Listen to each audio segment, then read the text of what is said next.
Good afternoon. Welcome everyone. I'm just going to wait for a second to see more of our participants joining. You'll be able to find captions for this session, which I'll start properly in a moment. We were also supposed to have sign language interpretation for this session.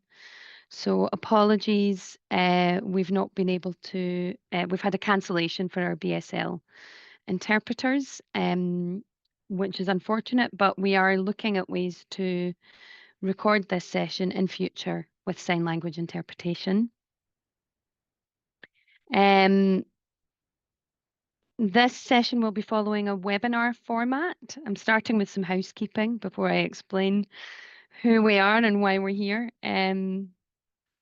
We're going to hear from each guest, and then we'll have a short pause for breath, and then we'll be moving into a Q&A session, which has been developed in community with the Donut Economics Scotland Network, planned and curated by Vinashree Solanki and Rebecca Lee, both on today's panel, and joined by Nani Jansen Reventlow and Asher Hemp.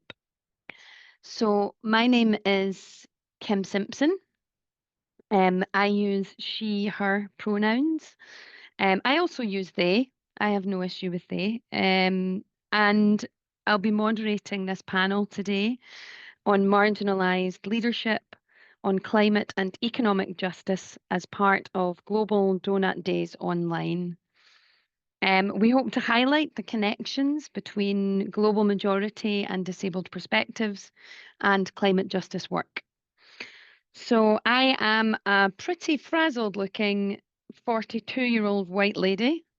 The hair is giving a little bit of Elizabeth I vibes today. I have red curly hair. It's definitely not natural. And I am modeling marginalised leadership because I am joining today from my bed in my dressing gown due to not pacing properly for the rest of this week. So I am flaring up a little today.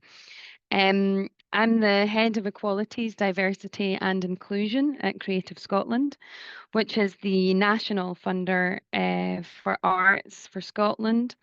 And prior to this, I led Remembering Together, which was a COVID community memorial project delivered by Green Space Scotland, marking and honouring the people and things that we both lost and gained during the COVID pandemic. And before that, I was an independent producer, curator, strategist, and coach working across the arts nationally and internationally, primarily with marginalised practitioners and artists, and also as a marginalised and disabled person myself. I'm definitely the least interesting person on this panel today and simply here to hold the conversation. So I'm going to finish up just by saying that equality, diversity and inclusion is a strategic priority for Creative Scotland, as is environmental sustainability. So I'm really delighted to be here to learn from the panellists themselves about where these areas meet. The other thing I'd like to say before we hand over to our panelists is we're going to be centering our needs a little bit in this conversation. We have different ways of experiencing time and we're a chatty bunch. So you may hear me interrupt some of our panelists to bring them back to the conversation, just because we all can go off on little tangents and we don't have lots and lots of time, but it's not rude because we decided that we would do this before we started the conversation. At any point, if anyone needs to take, I'm speaking to the panel here, if you need to take a pause, a breath, a moment away from the screen, please do. We're going to be supportive and looking after each other as much as possible. And then in terms of our attendees, if you have questions, please do feel free to put them in the Q&A section. We probably won't come directly to your questions in this session, because the questions that we have been curated by community members, and so we would like to keep to those.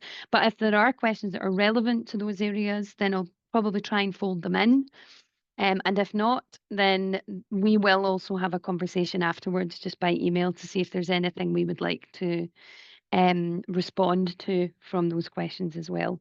So without further ado, I'm going to move from one digital tool to another and introduce our first speaker. Nani Jansen Reventlow is an internationally recognized human rights lawyer and founder of Systemic Justice, the first Black-led majority BPOC organisation in Europe working to radically transform how the law works for communities fighting for racial, social and economic justice. Thank you, Nani. I will let you introduce yourself and talk a bit about your work. Thanks so much for the introduction, Kim, and really lovely to be here. Really looking forward to learning from the other panelists. Description of myself, I'm a fairly light-skinned Black woman of mixed Black West African and white European heritage. I'm 46 years old. I have dark hair, which I wear backwards, and which I wear back, and I have on a very bright red sweater today. Bit of cheer in what is a strange day, I think, for everyone, with the outcome of the U.S. elections. I'm sitting in a living room, which is not my own. I'm currently traveling, so I'm in an Airbnb, but there's a really big banana palm leaf behind me on one side and a bit of artwork, questionable nature, on the other side of my other shoulder. I use she, her pronouns, by the way.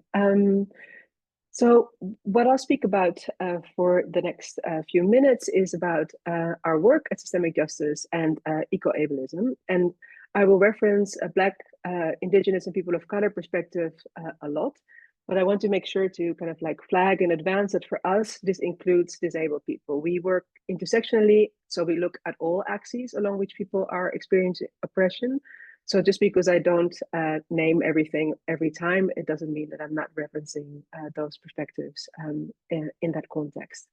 I'm just flagging this because I quite often get a what about type response, usually from white people. But I just wanted to make sure that we're all on the same page about terminology. So Systemic Justice is a new organization that seeks to radically transform how the law works for communities that are fighting for racial, social, and economic justice. And as Kim just mentioned, we are the first Black-led, first majority Black and people of color organization in Europe that works on strategic litigation for racial, social, and economic justice through an intersectional lens. And with strategic litigation, I mean using the courts to create bigger change in law, policy, or practice by pursuing cases in tandem with other tactics, such as campaigning, advocacy work, policy work, etc. And by combining all of these things at the same time, you increase the chances of actually being able to make bigger systemic change. What we firmly believe in is that marginalized communities should be in the lead in the cases that concern them. And that's currently not often the case. Often you see situations where lawyers swoop in and they take over. So they actually kind of like take the leadership and the ownership away from the communities themselves. So what we're doing is building a new model of community-driven litigation, which makes sure that communities can set the agenda, that they can set the objectives, that they can set the narratives, and actually really design their own litigation work. And we're acting in service to community, kind of as a law firm for movements and collectives. So that's one thing that we do, actually working with communities to build community-driven litigation projects together with them. But we also work to build the knowledge and power of communities on strategic litigation, what it is, what it can and cannot do for their campaigns for change, so that they're in a better position to create the right setup for themselves, whether they work with us or with someone else. And we often do this by delivering workshops, which is based on our community toolkit for change, which you can find on our organization's website, but we'll also share that as a resource from this panel. And the other thing that we do is build a community of practice with litigating organizations that want to work in a more community-centered way, but who need a space to share, to learn, and build practices together. And we currently work on two thematic areas. One is climate justice, and the other one is social protection. So climate justice for us means the intersection between the fallout of the climate crisis and racial, social, and economic justice. So for example, right now you see a lot of cases in the headlines, in the news that have to do with climate, but those quite often have to do with things such as, state responsibility for emission targets or corporate accountability for pollution. But you barely see any cases that talk about the disproportionate way in which racialized people and socioeconomically disadvantaged people are harmed by, for example, air pollution. So the climate litigation that you're seeing right now is kind of taking a kind of a neutral, quote unquote, approach, but is not really acknowledging how some of us are being disproportionately harmed by the climate crisis right now. So we came to work on these two themes based on an extensive community consultation in which we asked communities across Europe what their priorities were and what the opportunities were that they saw for change.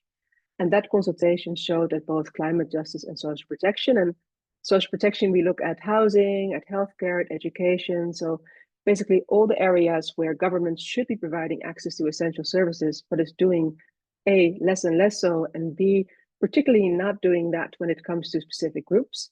And then I'm thinking, for example, of people with a migration background, disabled people, LGBTQI plus individuals, etc. But both of those issues were very high on the list, and they were also underserved by litigation work that really took an intersectional perspective. In our conversations with community partners about climate justice in particularly, we consistently heard stories from activists about being excluded from policy spaces, about being pushed out of the frame by the big, white-dominated climate organizations, being pushed out of funding. People were saying things such as, yeah, we're being used as campaign props by these big organizations. We have to campaign for issues that are actually not essential to us, but it's the only way in which we can actually kind of participate in that ecosystem. And also that people were lacking spaces to connect with each other without a funder looking over their shoulder, because there's often gatherings, but then it's like funder curated, or it's an institution, but spaces that were actually their own. And all of that feedback led us to initiate the Building BPOC Climate Justice Power project, which consists of a speaker series, which you can also find on our website, where we're kind of looking deeper at the intersections of these different dimensions to the climate crisis. A podcast that names Whose Planet, which you can also find on our website and on wherever you get your podcasts. And that podcast examines the climate emergency through the angle of air quality, rising sea levels, and also the cost of the green transition, by hearing both experts speak to the issues, but also personal stories from, for example, low-income neighborhoods in London, Roma communities in Romania, Indigenous communities in Scandinavia, island nations in the Caribbean, and it also has a very strong disability justice perspective in it. And the third part is a gathering that we hosted last month, which brought together activists, Black, Indigenous, and people of color activists from across Europe. And we basically did this work because the world's most marginalized communities are on the front lines of a climate crisis that they didn't create. So I mentioned just now the example of air pollution disproportionately harming Black people, people of color, and socioeconomically disadvantaged people. Disabled people are not only harmed by the climate crisis itself, but they're also harmed by the alleged solutions to it. So taking into account that disabled people, who make up 15% of the global population, are often left out of policy decisions. And in our podcast, we had disability justice activist and scholar Anna Landre discussing that they're often scapegoated also in environmental debates, in a way that basically their needs for essential resources, such as electricity or single-use plastics, are framed as some sort of threat to the environment. And there's often a lot of thoughtless measures being proposed without actually thinking through what the impact of having more more electronic vehicle charging stations has for space on a sidewalk or anything like that for people who need assistance for mobility, for example. So it's very important that we organize, and that and we are here to explore in which way the courts can help in your campaigns for anyone who's interested. And we can think about things such as challenging climate laws and policies that have been adopted without meaningful participation of marginalized people, which is what is required under the Aarhus Convention. You can think about overturning eco-ableist environmental decision-making, for example, policies on single-use plastics. You can think about enforcing the right to a healthy environment and making that actually effective when it comes to people who have different health conditions, or something like challenging climate emergency and disaster responses that are actually not disability inclusive by design. So the possibilities are endless.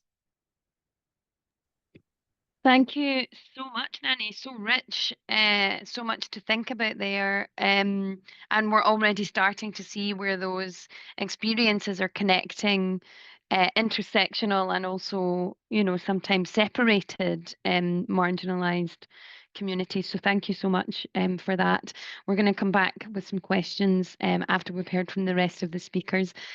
So next, we're going to be hearing from Asher Hemp, a multidisciplinary artist and trouble in parenthesis maker based in Edinburgh. They navigate solo and collaborative contexts to nurture care within our climate crisis, informed by queerness and disability justice, collective imagination, and accessibility that is creative, honest, and politically articulate.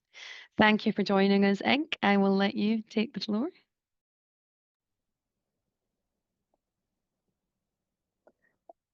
Thank you, Kim. My name, is Ink, and my pronouns are they, them. I'm a youngish white person with a short beard, and I'm wearing a blue beanie and large headphones. I work as an artist making live art, visual art, and writing poetry. And I work as a facilitator and an advocate. And what unifies these three things for me is care. The theme of my work is care on a macro and micro level, informed by queerness and disability justice. For today, I've been specifically asked to consider disabled and queer perspectives of our climate crisis. But that is a massive area to cover in 8 minutes. So I was working out how to narrow it down, and I landed on mustaches, specifically mustache fashion in the 1890s, which they were really thick mustaches. And this is something that I became aware of when seeking out the histories of climate science and disability organizing. Because we're often led to think about our climate crisis as like a pretty modern thing, which I think is like almost an excuse for like where we are with it. Like we're still figuring it out, getting to grips with it, and that's why we are where we are. But our scientific understanding of what we now call the greenhouse effect goes back to 1824. It predates the study of genetics and the theory of evolution. And by the time of the mustache fashions of the 1890s, a Swedish physicist and chemist had calculated by hand the exact correlation between the quantity of CO2 in our atmosphere and our global average temperature. If you consider the embodied knowledges, it goes back even further. Indigenous communities who experienced environmental apocalypse 500 years ago know that this isn't purely a crisis of science. In order to extract resources, the British Empire, alongside others, colonized cultures, globalizing homophobia and transphobia. Those extracted resources would fuel the climate crisis, and the propagated homophobia and transphobia has remained. Queer young people are disproportionately homeless across the world. In Scotland, 1 in 5 transgender young people experience homelessness before the age of 25. In Kingston, Jamaica, many LGBT young people live in makeshift camps outside of the city, which are incredibly vulnerable to floods and to hurricanes, at which point they are disproportionately affected by the climate crisis as an axis of creation of disability. The ecology of this crisis as interconnected, conspiring issues is understood in an embodied way by those who live it in an embodied way.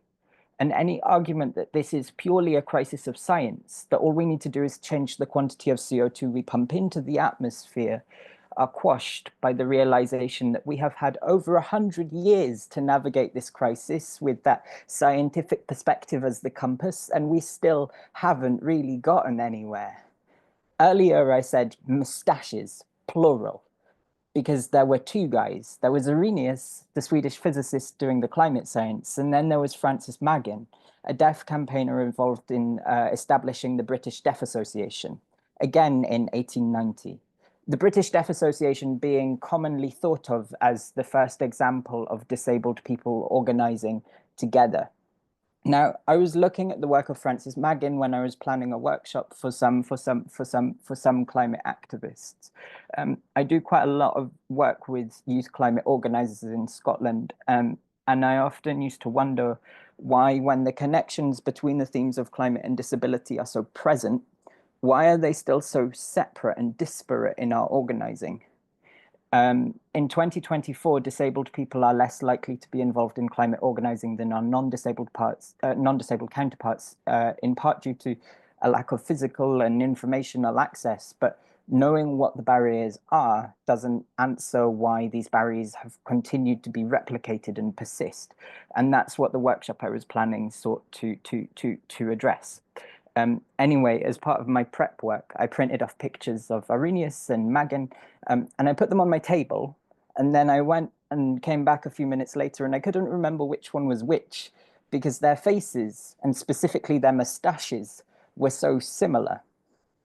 The reason I'd printed a picture off of Francis Magin was to look at disabled organizing over the last 100 years. Which has often focused on campaigning for access to capitalism.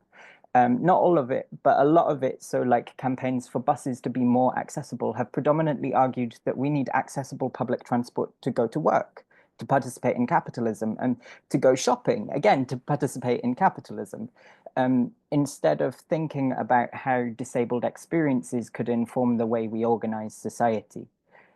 If I was to pick out two examples of common experiences disabled communities have that I think society could benefit from understanding further, they would be time and multiplicity.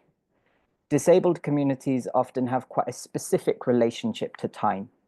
When your body's needs are less up for being ignored and deprioritized, your notion of time often shifts from an external experience of a clock dictating what should happen when, regardless of circumstance, to a more collective and connected internal experience of like what is needed now. Unsurprisingly, this often means slowing down. When disabled people collaborate with each other, the importance of multiplicity often arises. We are where we are because we designed a society that said there was a right way and a wrong way of doing things. When you start to unpick that and start to try and meet people's needs, you find that everyone has different and sometimes clashing needs.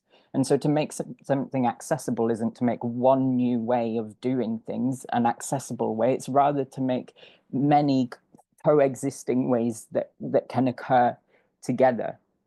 I picked these examples, time and multiplicity, because I've noticed that they are conversations that are starting to be had within climate organizing over the last 5 years.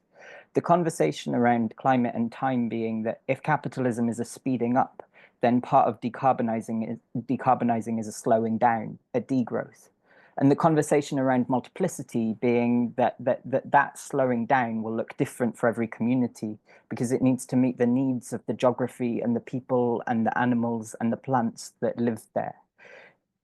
I'm really happy that these conversations are starting to be had, and I'm not dismissing the work of Arrhenius and Magin, but I wonder where we could be today if they'd talked to each other when they were alive, or where we could be today if there had been space for greater biodiversity of perspectives when they were working rather than a monoculture of their mustaches. If the function of their work had been to exist in solidarity and supporting those who were more impacted by the issues they were working on than themselves. I talk about their stories to highlight the importance of the disability justice principle leadership of the most impacted, to acknowledge what happens when we neglect it for 100 years, and why it's essential that we value it in our labours and our organising day to day. Now, there are many ways that it could and should show up, but for me, it's why I choose to work as an artist and through a creative practice, because these are all creative things. Talking climate action is imagining. It's a form of world building. Disability campaigning is, again, world building. It's changing the design of society. Caring for a disabled body is a form of storytelling, telling yourself the story that your worth is inherent to yourself rather than inherent to productivity. And taking a creative approach allows me to prioritize biodiversity over monoculture, nourishing and nurturing biodiversity of experience, story, and leadership. One of the most common misconceptions people have about the labour I choose to live is that I would like less, when in reality I'm asking for more. More collaboration, more sharing of experience and skills, more dreaming. I'm asking for abundance, demanding more people, plants, animals, living, held, breathing safely. For me to resist is not to be a killjoy, it's to be joyful, a commitment to care, micro and macro, to brush my teeth, reforest my hillsides and gather plastics from my beach. I'm going to shower and rest and sleep, positioning my slumber slackened limbs to blockade new fossil fuel development projects. This care isn't quiet or tidy, but it chooses soft and gentle as a rowdy refusal to be useful, as direct opposition to the demands of capital, because the needs it seeks to meet are those of my body, earth, my home. Thank you so much. Ink, so much in there. Yeah, I can see Rebecca's applauding. I'm sure our participants are as well. And such an interesting perspective alongside Nani's work as well. I'm not going to dwell too long between speakers to make sure we all hear from everyone we have on our panel. So next up we have Vinashree Solanki, who is oh, I'm sorry, I've got the wrong thing. So we'll hear from Vinashree Solanki, a designer and creative practitioner, passionate about everything design, with years of experience in social innovation, circular economy, climate justice, and planet-centered design. Vinashree is also organiser of Donut Economic Scotland Network, connecting cross-sector people from Scotland and place-based transformative projects that are regenerative and distributive in nature. Thank you, Vinashree. I'll let you start your presentation. Thanks, Kim. And I will add a little bit to my introduction here. So my name is Vinashree. My pronouns are she, her. I'm joining this session from Glasgow, and I'm an Asian Indian woman with long black hair. I'm wearing a pink top today and glasses. And as Kim said, I'm really passionate about everything design and enjoy working in the space of design innovation and design for social impact, and especially climate justice. And I'm really inspired listening to Nani and Ink right now, and lots of words actually, but such beautiful, work that they're doing. So I would like to share my work as well. So I'm a service designer, and my key strengths are co-designing with communities, especially those that are usually underrepresented and vulnerable people. Also, being an Indian living in Glasgow, I often find myself to be the advocate or voice for global majority community here in Scotland. And on that note, let me share a project that I'd recently done. I'll share my screen and talk you through some of the slides. Oh, all the screen sharing practice didn't help. Can you see the full screen? We can see your slides in full. We can see the presenter version. Sorry, Vinashree. I think this is Perfect. Yeah, perfect. amazing. So this project I'm sharing here is called CULTIVATE. It places creativity at the heart of climate justice, and we developed actions with local communities across the Tay region in Scotland. It was led by Creative Dundee and funded by Creative Scotland's Culture Collective. In the center here, if you see in the blue circle is me. My project aimed to work at a grassroots level, engaging with people of diverse ethnic backgrounds in Dundee, and also giving them agency to realize, express, and share their climate responses through a creative medium. Alongside me, you'll see these other amazing creative practitioners. They covered other areas like Angus and Perth, and they worked with communities of young adults and those with low income. So I designed creative tools to engage with this intergenerational group of women and children. They were all people from diverse ethnic backgrounds from over 15 different countries from the global majority countries, but living in Dundee in Scotland. Now, climate justice conversations can become quite vast, complex, and tricky at times. So what I did was broke down these overwhelming concepts into simple, digestible formats, finding examples from our everyday lives. Throughout, I used co-design methodologies to engage with this group. The idea was doing things together to find out the gaps in the climate narrative and how we could together frame the response for climate justice. I created spaces for climate conversation, starting from the group's lived experiences and offering opportunities for them to share feelings of climate anxiety, personal stories, and any questions they may have around climate justice and how it impacts their personal lives.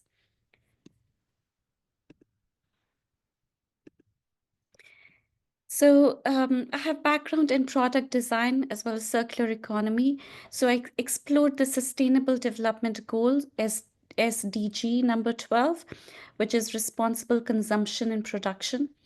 It led us to discuss various themes like how capitalism is deep-rooted in our way of living, what we buy and how we consume.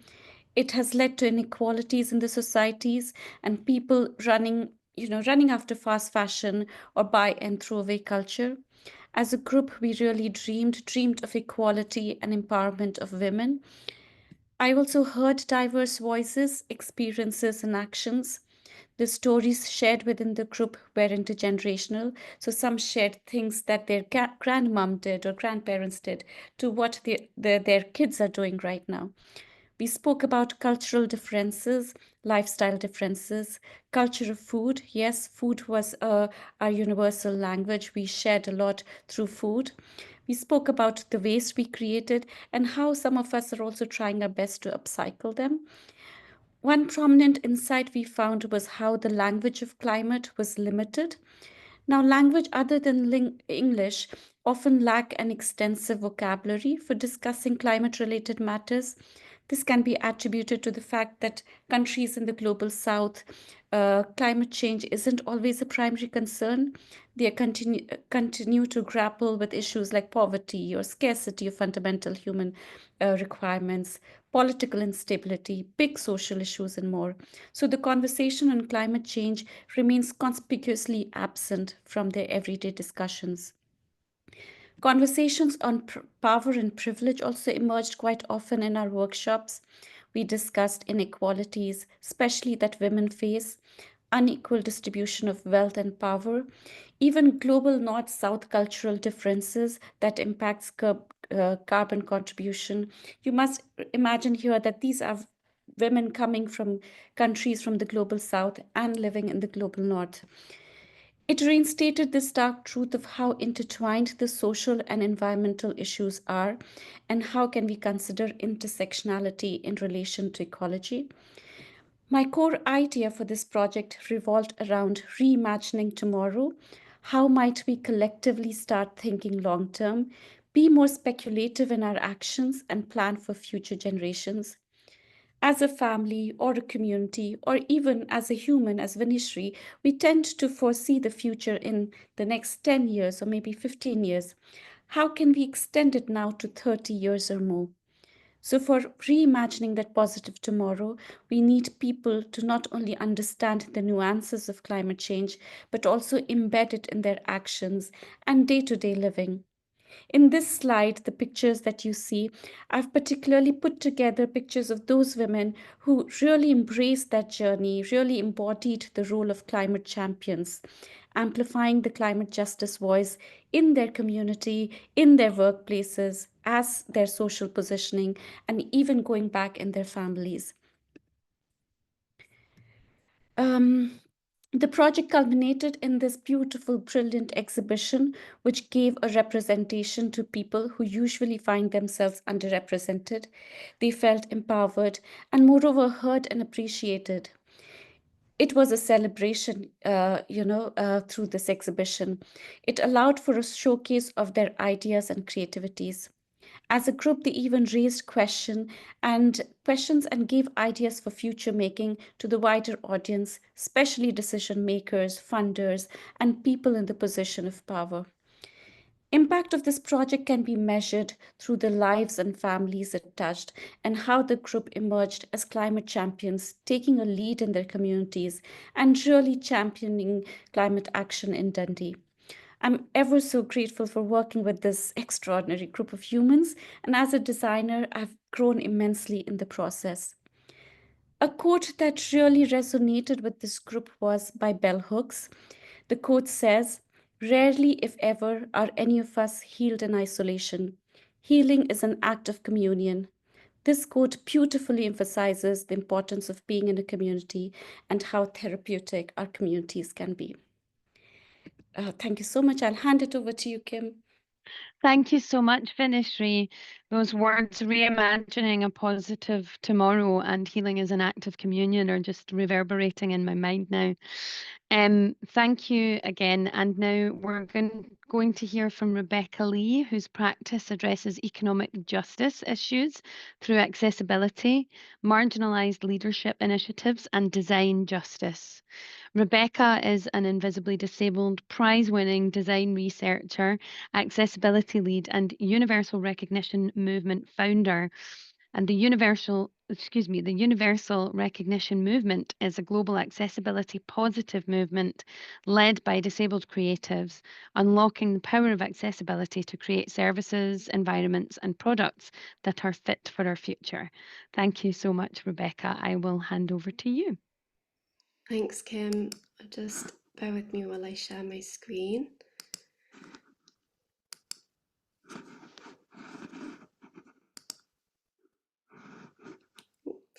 Hi everyone, I'm Rebecca, pronouns she, her or they, them. I'm a white woman in my late 30s and I have long curly hair. I'm a freelance design researcher and consultant working in service and policy design. I specialise in accessibility and co-production. I am invisibly disabled myself. I sometimes slur or lose my words, so my script is visible today to support my access needs. I have been the Equity and Accessibility Lead for Deal this year, supporting global organisers in dedicated learning sessions in preparation for their local Global Donut Days. In 2022, I founded the Universal Recognition Movement, and as already mentioned, we're an accessibility positive movement led by disabled, deaf and neurodivergent innovators, and we help everyone to universally recognise accessible futures that are fit for us all. You are partners with service providers, policymakers and organisations to help improve equity and accessibility in your context. Last year, you are and I partnered with Deal and ran a co-produced project with marginalised leaders from around the globe to support you fab folks in delivering local donor economic events where more of your communities, especially those typically excluded, could take part, organise and lead with you. We developed a toolkit to assist you in improving accessibility for your own Global Donut Days activities, and the resources from this partnership project are now available to you in the PDF that accompanies this workshop, this session, so do check those out. Earlier today, I delivered a workshop on how disability theories can help us to shape new value systems and incentives that bring us closer towards a safe and just economy. Inc. mentioned time, we mentioned time in that workshop, so it's lovely that that's resonating. I mentioned how disabled insights and disabled leaders often go unheard. One of the key barriers is a lack of accessibility and investment, especially for initiatives shaped by experts with lived expertise. There is a disability justice saying, "Nothing about us without us." Universal recognition goes further to highlight that it is less than a mess without us. In tough times, whilst we face the global challenges of inequality, oppression, and the climate crisis, working with marginalised leaders is essential, especially if we want to develop robust measures to mitigate harm and aspirational alternatives that incentivise action and hope. We can't do this if the folks facing the harshest conditions of these crises aren't enabled to lead as top decision makers on how we navigate these challenges. If we aren't in the room to demonstrate how to embrace diversity or to propose alternative action to current action that has caused everyone so much harm, then there is a problem. Marginalised leaders are the experts already experiencing a harsh world not designed with us in mind, and persisting, loving, and caring for each other and the planet regardless. We need to get marginalised organisers a seat at the top decision-making table, and quickly. But marginalised leadership can't flourish in environments where we are coming up against barrier upon barrier, where there is far more hardship and financial risk. Marginalised households face a cost of living crisis far greater than those with relative financial security. If we have a job, a home, rented, or one that you live in, if we know where our next meal is coming from, if we can navigate a world unassisted, then we are living in high privilege. Disabled people are already far more likely to be exploited within work or excluded from safe or just economic participation. Yet when projects in social change that are for the public good arise, marginalised folks are expected to donate their time, volunteer, participate for minimal expenses, navigate funding systems that haven't been designed around their needs. If you are asking funding applicants to answer, how will they work with marginalised groups on your form, but you aren't asking them if they are already a marginalised run initiative, then there is an issue in who you are assuming is applying. If there aren't any marginalised folks in secure long-term paid positions in your organisation, isn't this part of the problem? Are there marginalised folks on payroll in positions of decision-making power? Do they decide policy or strategy or where the money is distributed? Are you hiring marginalised owned businesses for your contracts? Do you have an additional budget for investing in access beyond the typical funding pot? Do you know if your funding application process is accessible? Is it accessible to the people in the image on the above slide? Doing the work of dismantling unfair power dynamics requires dismantling unfair power dynamics in the way that we work. There is a great resource called the Ladder of Co-Production that can help us. The ladder shows us a framework for how we can work better together. At the bottom, we have methods where financial power dynamics are unbalanced, moving up to the top where they are in harmony. What does this actually mean for people in positions of financial power working with marginalised leaders?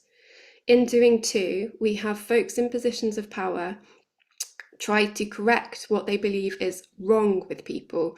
Marginalised people are blamed for their circumstances rather than the systems that marginalise them. In doing four, we have folks with the most societal power put forward their own ideas for how to address issues of marginalisation, and people are consulted. In doing with, folks work together and are equitably compensated for their work. Those who created the work retain ownership. If we apply a disability justice lens, we can start to unpack the consequences of each method.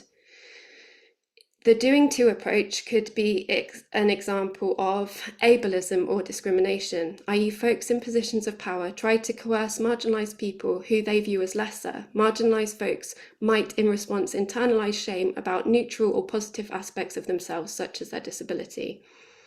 In doing four could create unsustainable situations of tokenism, disability washing, or charity, i.e. folks in positions of financial power retain ultimate control and power imbalances remain intact. Bias and assumption can creep in. Marginalised folks may feel infantilised, frustrated, and ultimately powerless.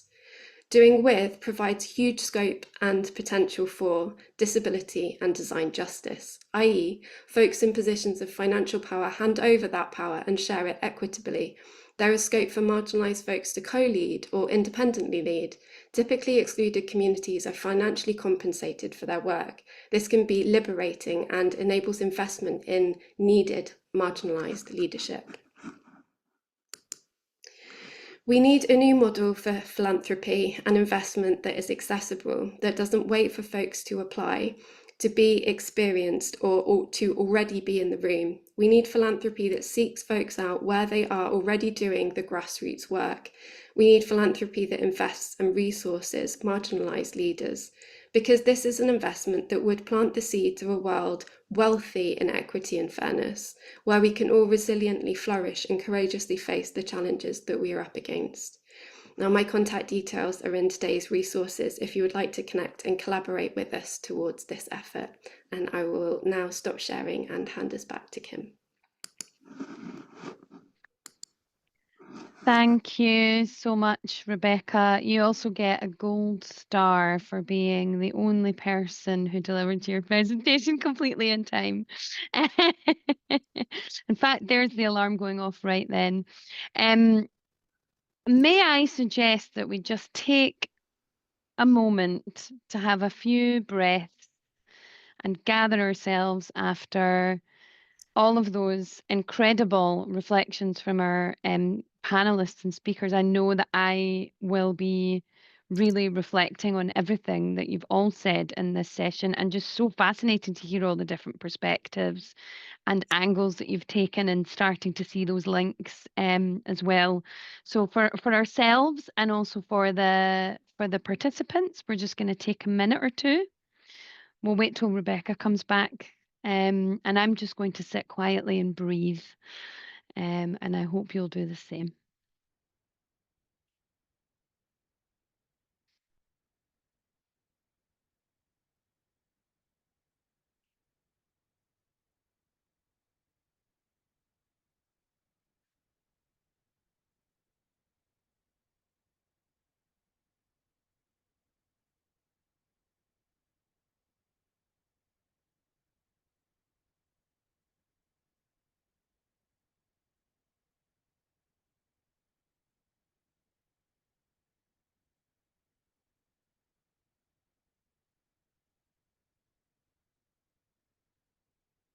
I'll smile occasionally so you don't think that I've just frozen on the screen.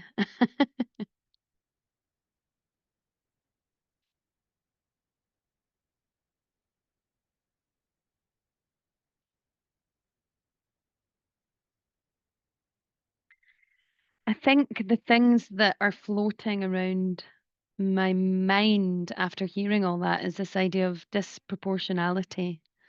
Certainly a very strong theme. And I've kind of jotted down disproportionality, time, multiplicity, but then also persistence, love, and care, which also feel like they really came through really strongly. So much to reflect on.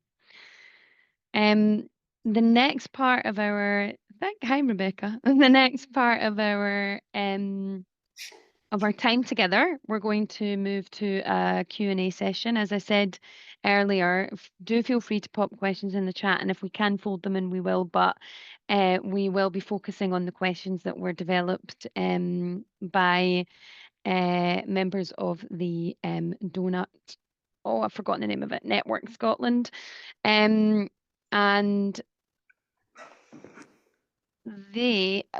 too many pages moving around. This is Marginalised Leadership in Action.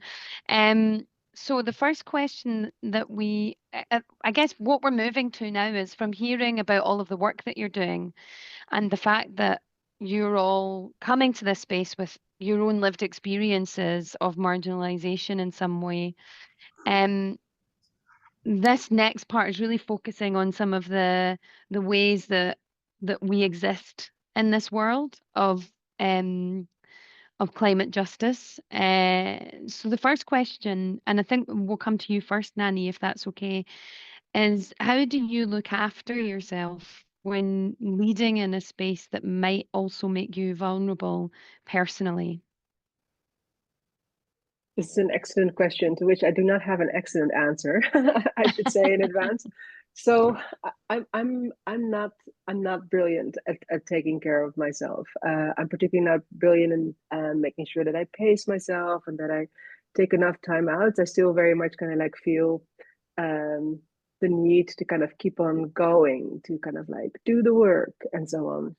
And that's not a sustainable way of doing things. And I'm learning that very much at the moment. So I'm very much in the process of learning to set boundaries. And I think to kind of go back to the question of how do I look after myself? The ways that have worked for me are finding people who have similar experiences as you do. And that sounds like always like a really obvious one, but there is just something I find at least like really wonderful about not having to explain anything at the outset, right? You can just kind of like go straight into the conversation about what you experience. People, it resonates with the other person. They know because they've had similar experiences as you have. So that kind of like creates a natural atmosphere of empathy and understanding, which is super helpful. It also leads to quite often much better advice than you would get from anyone else on how to navigate certain situations that turn out to be challenging. But also another thing that I do try to do more of is kind of like being more intentional, more deliberate about how I want to engage and the degree to which I want to engage in which spaces and in which way. Also just to kind of, think in advance, how can I create buffers for myself to, offload potentially or just process, but also to make sure that it doesn't become like this relentless kind of like endless stream of things that you have to either kind of like hold or push back against, etc. So there's something there about creating more space. I think, at least for me, that kind of gives me, a bit more of time to kind of do what you just did. Like take a pause, just take a moment, take a breath, and you can kind of like let some things go, or just reflect on how it affected you and things like that. I hope that makes some sense at least. Gorgeous. Yeah, absolutely. I really hear the sort of buffers and boundaries, this idea that I think you really reminded me actually of Emergent Strategy by Adrienne Marie Brown, and this idea of bird murmurations, and that actually you can choose how much you exert, especially when you're working in community with others, and that we don't have to just be at this level of like, all the time. We can come in and out according to our needs, and that's a really positive thing as well.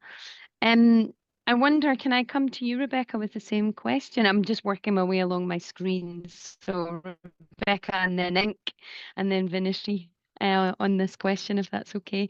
So how do you look after yourself in this potentially vulnerable making space, or where you might be dealing with misjudgment and bias and things like that as well? Yeah, so this one is really close to my heart because I'm often in spaces where I'm directly impacted as well.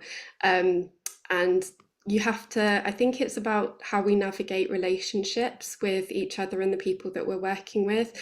Nani mentioned boundaries, and I think that is one of the key things. It's sort of working out like how much we are willing to tolerate and sort of working out what our own values are. And I think it's a really good thing. It's something I've done recently with some local community organisers, is working out what your manifesto is for your values and what your boundaries are, like in a group, but also like personally for you. And that, when you found your people, that becomes an easier thing to decide.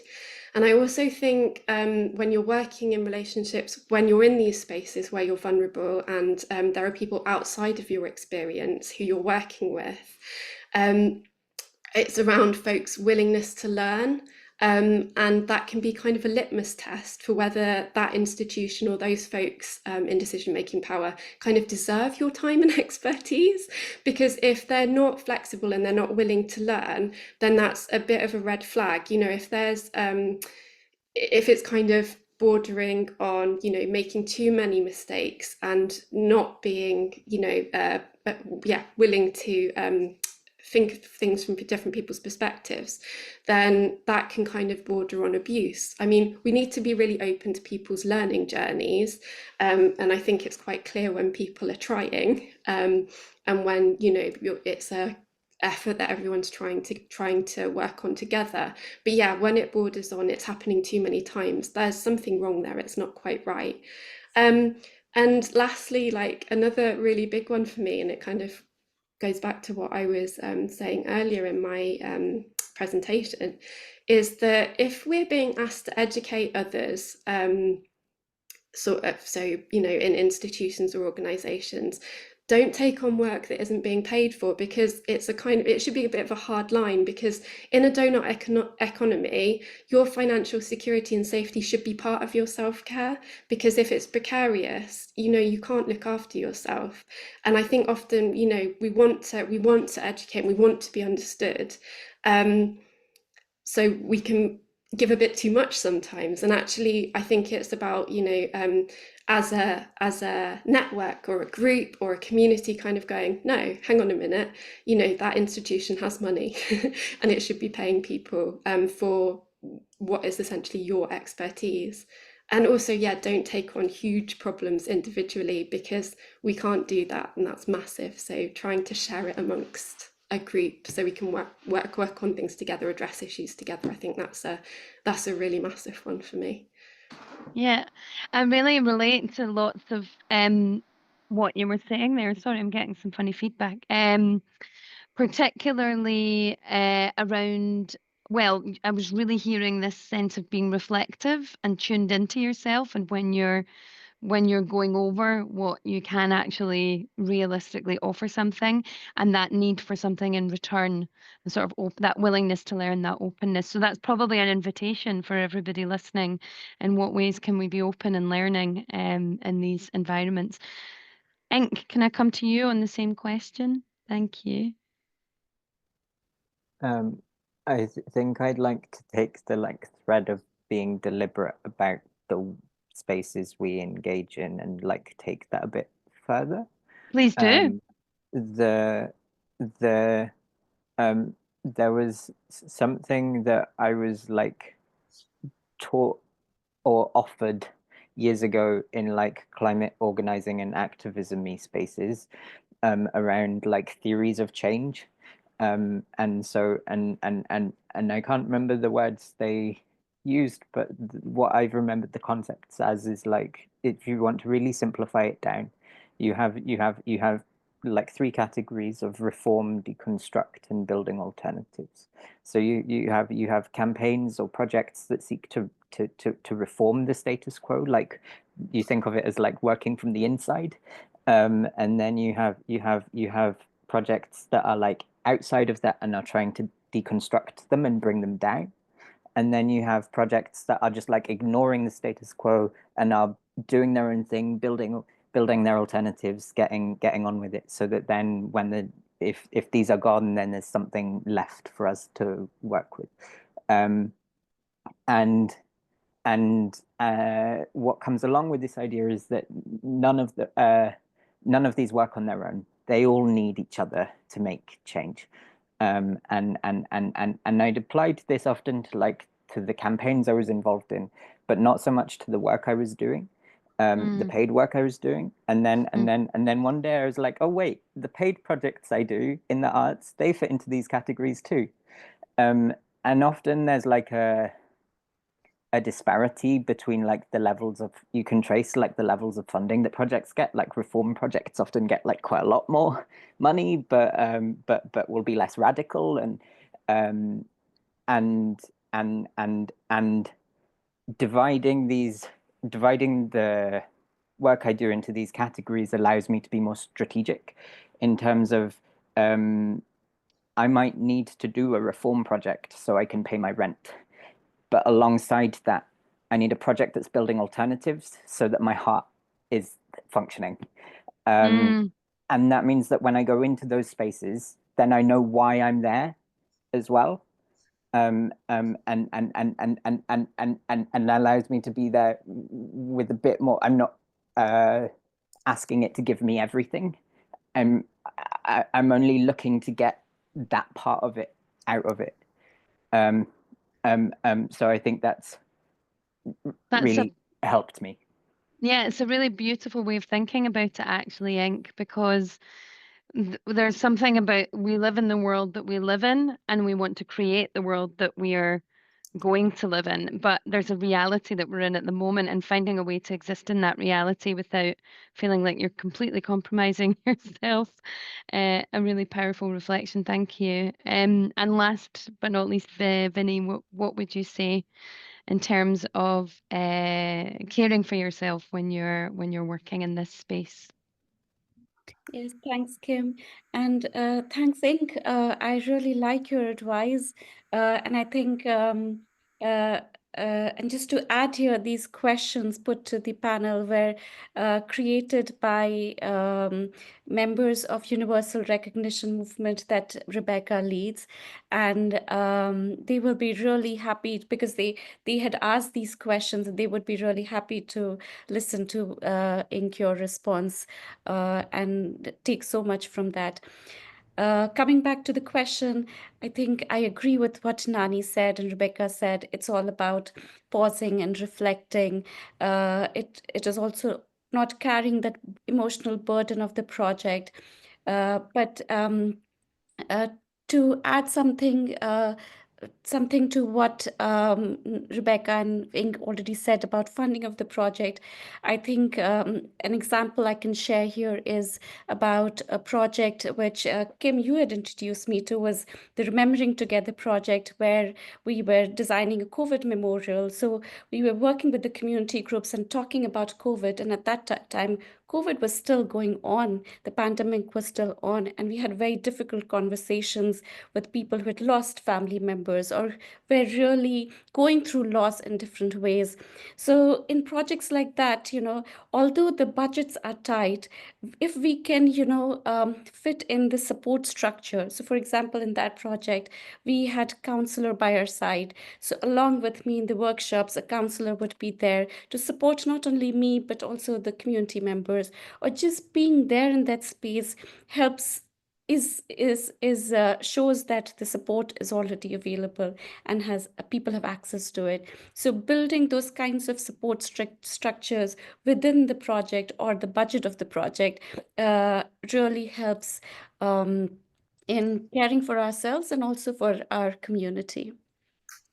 I'm really glad you mentioned budgets, Vinishri, because sometimes it is the money is important, and sometimes having the resource, well, more than sometimes, that is a very real thing, that having budgets and money attached to the things that are important, that show where we place our value, is really, really critical. We've got just about 13 minutes left, so I'm going to suggest that we maybe only have time for one more question with the full responses that we're getting from our amazing panelists.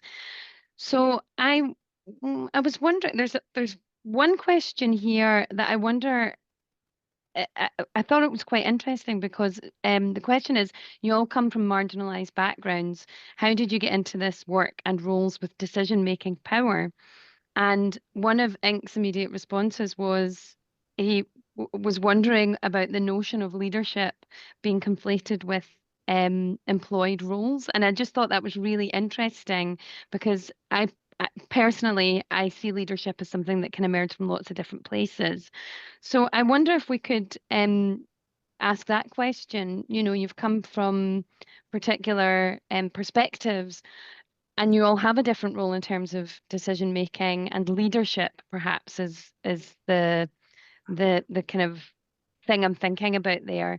Can we start with you, Vinishri, this time? Definitely. So maybe not leadership, but maybe how we get to that, decision-making power, or how we get to positions and roles like that is something that I would like to contribute here. So in my case, it was all about, the passion for working in the climate sector. And I was already working with various underrepresented and marginalized communities, and bringing that together helped me realize that there was a massive gap in the climate justice sector. So what I did was, I've tried to continuously train myself and continuously learn about theories and things, also educate myself on various subjects like circular economy or permaculture design, and train myself to be able to lead that space. I think that has been my journey, and let's see how we go forward from there. But yeah, that's me. Thank you, Vinishri. Who wants to come in next on that one? Nani, would you be willing to pop in there? Willing, absolutely. I guess there's two dimensions to the question. One is like the area of work, and the other thing is something about decision-making power or leadership.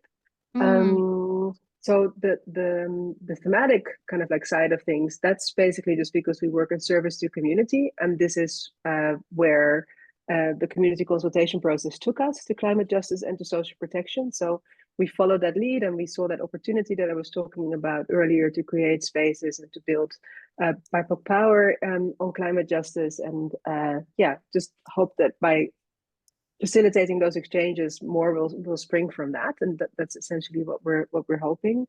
I guess there's something in there also about I think it was framed originally as roles with decision-making power, and I think I agree with you, Kim, that like leadership is a lot more than that, and you can lead from all different kinds of roles.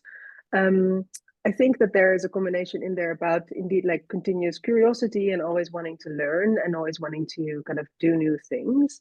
But also, I should say, like we live in a white supremacist society. A lot of it also has to do with luck, and sometimes also proximity to other decision makers, etc.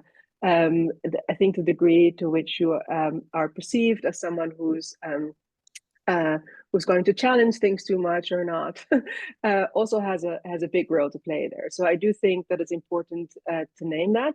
And I definitely think that I've become much more rebellious after taking on any leadership roles than I was when I kind of stumbled into that. So probably people will find me a lot more difficult now than they did at the time. I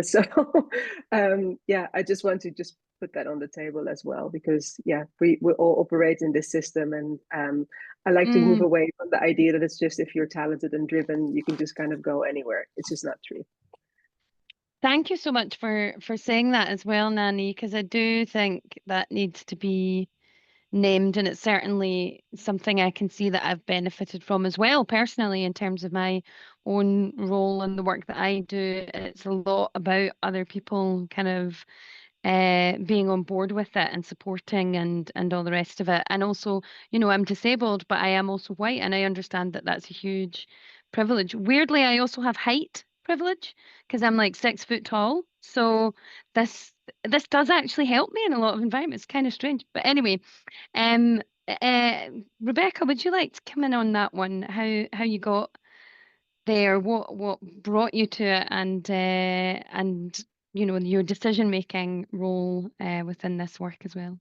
Yeah, so this one for me has been a bit of a roller coaster and a bit of a tough one. And I wanted to kind of bring that perspective into it. So I guess it sort of started through care of loved ones. So partly I didn't really have a choice. So when my dad became terminally ill, I ended up caring for him in unpaid care. And I just, it's an emotional one. So I just didn't want anyone else to go through what we went through. And of course, that makes you vulnerable, which is why, I'm crying a little bit. But I think, when we're thinking about like, where does leadership come from? Like our leadership, my family's leadership came from advocacy, and also just from being really angry that my dad lost his agency and wanting to kind of reinstate that in any way that I could for him. And weirdly, through doing that, it made me kind of, I came into my own disabled identity. I've been chronically ill since I was a child, and I'd never really kind of stepped into that and gone, oh no, because it was making me notice access and barriers everywhere. And it helped me to sort of understand, how I needed to advocate and care for myself as well, because of what my dad was experiencing. So Yeah, I think championing that and championing that you don't need to come from this. There's not these really clever people in top decision-making rooms that know exactly what they're doing. Often they like desperately need us to advise them because they don't know, and they're disconnected, or they might be disconnected from their own experiences of interdependence and care for each other because of how our economy is and because of how our systems are. So yeah, I think learning and finding more support helped me to acknowledge that and work together with people that and finding community in that mission became really important. And also actually like to resonate with what Nani said as well. Like I also had a big ton of privilege. So my it's going to sound strange, but my gran passed away, and the inheritance from the selling of her ex-council house that she ended up owning enabled me to go and study in design innovation. Never gone into academia before that level, like it was not something that I'd done. And that's not to say that you need that kind of training, because you absolutely don't, but it is to say that you need people to invest in you, and you need patrons in this day and age where actually money isn't distributed in balance. It's not distributed fairly. I guess it's my invitation again to resource people. I'm really quite privileged, but I was probably one of the less privileged people in that position of being able to be educated in that way, and that's shocking. So we need to fund people and resource people, because we have a lot to offer. Yeah, thank you so much, Rebecca, for sharing your experience, first of all, and also for being vulnerable with us and with the participants here. And also your point there about being able to access education. In Scotland, education is free, and you can study at degree level for free. So it's a huge privilege to be based here. Also, my own journey into this was a lot to do with my brother, who I looked after in his adult life and who passed away a few years back. So I can really relate again to that feeling of a personal care, a real live experience of interdependence, being what brings you here. I'm going to come to you, Ink, last on this question. If this wasn't necessarily one that you were super keen to answer, so if you want to answer a different question or offer a different kind of reflection, please do. But if you have something to say about this specific area and your sort of journey to and as a leading figure within this world. I think it's an answer in progress. And good. We like those. And so the first bit of the question is around like, how did you get where you are? And I was involved in climate and social justice campaigning from when I was quite small. This was what my autistic mind fixated on and decided was what made my brain happy. But in about 2014, there was a campaign around a trade partnership between the EU and the US. And the campaigning was being done in this very academic way of talking to people in the street and telling them the arguments and sign this petition. But my brain doesn't work like that. And so I started writing this participatory street theatre for people to be involved in. And anyway, I wasn't really involved in formal education at that point, and I wasn't really from that point onwards. And I followed this path of this street theatre, and it got me to where I am now. And yes, we have like free education in Scotland, but it's free education for some people. Yes. It's free education if you can be there, and if you can navigate it. And I think it comes back to multiplicity. it's still pretty narrow. I work with children, and I see that for them as well. And broader, we can get broader broader leadership formats of consensus rather than top-down hierarchies when we have broader roots of learning and sharing and coexisting from a younger age, I think, is where I'm at with it. I love that. I now. think that's a really, really beautiful response, and also a really beautiful invitation and picture of what it is that perhaps this group of people and some of the people here at the Donut Economics Action Lab are focused on and wanting to create. So with that, I'm just going to say thank you so much, first of all, to Nani, who has to run immediately to something else. Thank you so much for joining us, Nani. It was incredible to hear from you. Thank you. Thank you also to Asher Hemp. It's been a pleasure to spend some more time with you, Ink. I always learn so much. Rebecca, again, thank you so much. It's been a pleasure to meet you and to spend this time with you, hear more about your work, and I hope that this is just the first of many meetings. And Vinishri, thank you so much again for your contributions, for your work, and Rebecca's to bring this discussion together, and for inviting me to be part of this as well. I've learned loads. I hope all of our attendees have, and you all have lots of fruitful conversations, reflections, and actions that come out of attending this week and this talk. So enjoy the rest of your day. Thank you and goodbye.